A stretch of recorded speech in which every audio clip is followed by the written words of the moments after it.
Grief, we must understand, it is on many different levels.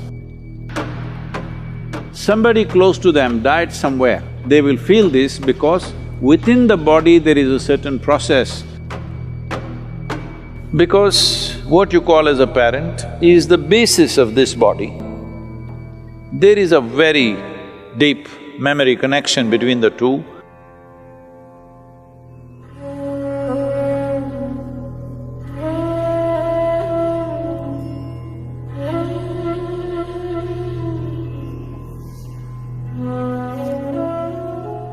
Death simply means somebody who was available to you is now absent, that's all. It is not because one life vanished, you're crying about it. It is just that somebody who was, filling a part of the collage for you is absent, so it leaves a hole in your life. Depending upon how close they were, accordingly it leaves that big a hole in your life. So, what you're battling with is not the death of a person, what you're battling with is the size of the hole they have left in your life. Suppose a faraway relative or a friend, somebody that you know, an acquaintance died, you feel bad for an hour and then you get back to normal. But somebody very close and dear to you passed away, now they've left a huge hole. So your problem is you trying to tend to this hole which is within yourself. This hole has happened essentially. Now what I say may sound little brutal for people who are in that situation, but one must understand this. If you look for solace, yes, if somebody comes to me who have just lost somebody dear to them, I will also hug them and, protect them and give them some solace. But you must decide whether you want solace or you want a solution to your life. Because today this person will die, tomorrow that person will die, day after tomorrow I may die myself, it doesn't matter. But people keep dying because we are dying kind of people. Let's understand this, all of us, we are dying kind of people. First thing that must be fixed in our mind, we are mortal by nature. So having said that, grief, we must understand, it is on many different levels. There is a psychological grief.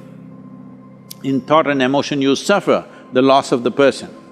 But depending upon how much memory you have built within your body with regard to that person, let's say if it's your child or your husband or your wife or some kind of very close bond, then a certain amount of memory is there in your body. We call this traditionally in the yogic culture as runanubandha, that is, body has developed a bond beyond your psychological friendships and companionships and love and whatever else you have.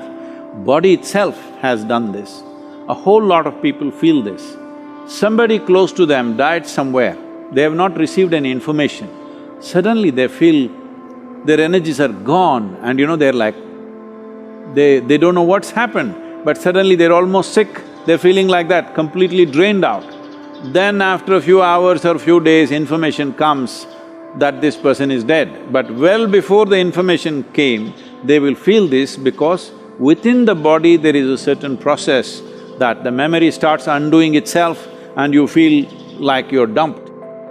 Your runanubandha with your parents or with your children is strongest till you're 21 years of age.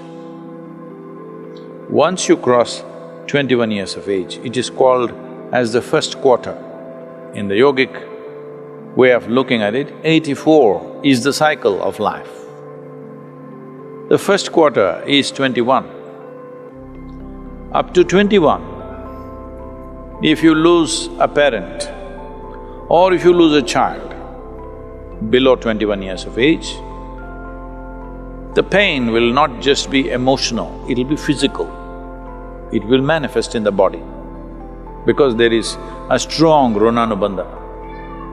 But beyond 21, it is largely psychological and emotional. When we say runanubandha, what you suffer emotionally or psychologically, that's not what we're talking about. We are talking about physical memories. Bodies have memories. Because what you call as a parent is the basis of this body. There is a very deep memory connection between the two that is at its strongest till 21 years of age. Once you pass that, it is weakened. Is it gone? Not totally gone, weakened. Let us say you're 42 years of age and you're a man, then you still have a reasonably painful Runanubandha. But let us say you're 42 years of age and you're a woman, your Runanubandha is almost negligible. Not that it's not there, it's there, but very, very low. So, the suffering that you go through is largely emotional and psychological.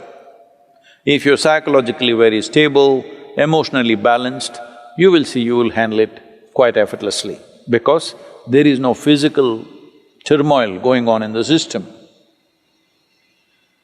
But the same thing, if they lose their husband, that Runanubandha is physically painful because that is a different type of Runanubandha.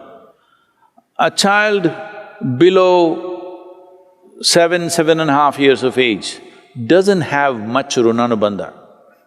The mother and father may have enormous Runanubandha, but on the other side, there is not much Runanubandha. This is not just for psychological reasons. A child below 7.5 years of age doesn't suffer much, doesn't go through the turmoil physically. May suffer because of not being taken care of and, those kind of situations if they are there. I don't want to go into the detailed mechanics of what it is, but if you are over 42 years of age and you are a woman and you lost a parent, this is why in this culture, women are not required to do karmas. Karma is done for the dead, not so much for you. But if you're below 21 years of age, it's very, very important you do it because it's both for the dead and for you. It's very important for you because the person who died, whatever happens, happens. But your life can be in a constant turmoil because there is a physical memory which torments you at a different level. Even if you're mentally stable, emotionally very balanced, still there is a certain torment going within you. For this, there are yogic processes with which you can rejuvenate the system. There's a whole system of things to do. Here at the yoga center, we've kept it very alive. For people who lose their loved ones, we do certain processes so that the physical memory is taken away. Once the physical memory is taken away, the psychological suffering can be dealt with by the individual person much more easily. How to perform karmas and kriyas for dead if you are not able to physically do something? The simple thing is to go into a 3-day period of sadhana, because internally you can do this. Beyond a certain age, it is largely for the dead that we are doing it. But there is an element of that, it's not totally gone. Our bodies are never 100% free from the genetic process that we have received from our parentage. There is a way to be above that, but we are not absolutely free. Physical body functions in a certain way. So, just 3 days of withdrawal and a certain type of sadhana, if you don't know anything else, simply just do the Maha Mantra, Om Namah Shivaya intensely for 3 days as much as you can. A minimum of 4.5 hours a day if you do this, you don't have to really bother about that because it's also nice to withdraw, it's a sensitive time, but now deaths and funerals and what happens post-death is all become a social nonsense that you have to have people at home, you have to serve them drink, you have to serve them food. This… in the Western countries it's become a big thing, even in India, certain kind of thing is building up. It's best that you just withdraw from society and nonsense and spend some private time. When somebody significant in your life passes away, It's important that you withdraw and do something with yourself rather than simply trying to run the social thing like a distraction. This social thing is, people's way of handling their grief is, let's go to the movie, let's read a book, let's watch the television. Don't look for distractions. When there are troubles within us, we must address it head on. Don't look for distractions. Distraction is not a solution.